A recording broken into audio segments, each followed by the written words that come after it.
میاں بیوی کے متعلق کچھ مسائل ہیں جن کا جاننا ضروری ہے، لیکن وہ نہیں جانتے کیونکہ ہم دین کا مطالعہ نہیں کرتے اور علماء سے پوچھتے ہوئے شرماتے ہیں۔ لیکن عجیب بات یہ ہے کہ ہمیں سوال پوچھتے ہوئے شرم آتی ہے، لیکن وہی عزت اس وقت مر جاتی ہے جب دلہا رات کی کہانی اپنے دوستوں کو اور دلہن اپنی سہیلیوں کو سناتی ہے۔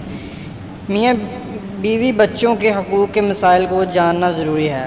حضرت سیدنا جنید بغدادی رحمۃ اللہ علیہ فرماتے ہیں کہ مرد کو خوراک کی صورت میں جنس کی ضرورت ہوتی ہے کیونکہ یہ اس کی بیوی کی الفت کی وجہ ہے۔ حدیث پاک میں ہے کہ جس طرح حرام جنسی تعلقات میں گناہ ہے، اسی طرح حلال جنس میں بھی نیکیاں ہیں۔ جب شوہر اپنی بیوی سے مباشرت کا ارادہ کرے، خاص طور پر شادی کی پہلی رات جسے سہاگ رات بھی کہتے ہیں، اور اس کے بعد جب بھی شوہر ان عبادات کو انجام دے، انشاءاللہ وسائل تک رسائی کو مداخلت محفوظ رکھا جائے گا اور نیک بچہ پیدا ہوگا۔ نماز کے بعد شوہر محبت سے اپنی دلہن کے بال ماتھے پر رکھتا ہے اور یہ دعا پڑھتا ہے: اللہ نیک اور مہربان تھا۔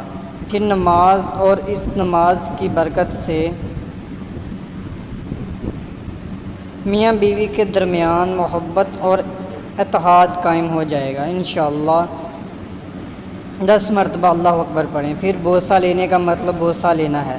پھر بسم اللہ کہیں، اللہ اکبر سورۃ الاخلاص ایک ایک کر کے پڑھیں۔ سیکس کے دوران بات کرنا قابل اعتراض نہیں ہے۔ اس طرح جب بچے کے نابینا ہونے کا امکان ہو تو عورت کی شرمگاہ کو دیکھنے سے گریز کرنا چاہیے۔ اسی طرح برہنہ حالت میں بھی ہم بستری نہ کریں، ورنہ بے حیائی اولاد کا اندیشہ ہے۔ ایک اور اہم ٹپ، کمرے میں بجلی کے بلب کا بندوبست کرنا یقینی بنائیں، اور اگر آپ اپنے کپڑے نہیں اتارنا چاہتے تو اپنے آپ کو ایک بڑی چادر سے ڈھانپ لیں۔ پسندیدہ عمل جماع کے وقت بسم اللہ شروع پڑھنا سنت ہے اور یہ دعا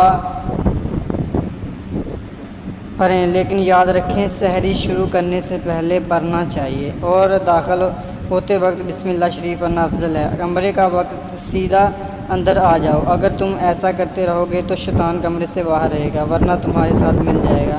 عورت کی جنسی خواہش مرد سے 100 گنا زیادہ ہوتی ہے، لیکن اس پر حیا مسلط ہے، لہٰذا اگر آدمی جلد فوت ہو جائے تو اسے فوراً اپنی بیوی سے علیحدگی نہیں کرنی چاہیے، بلکہ کچھ عرصہ رہ کر پھر علیحدگی اختیار کرنی چاہیے۔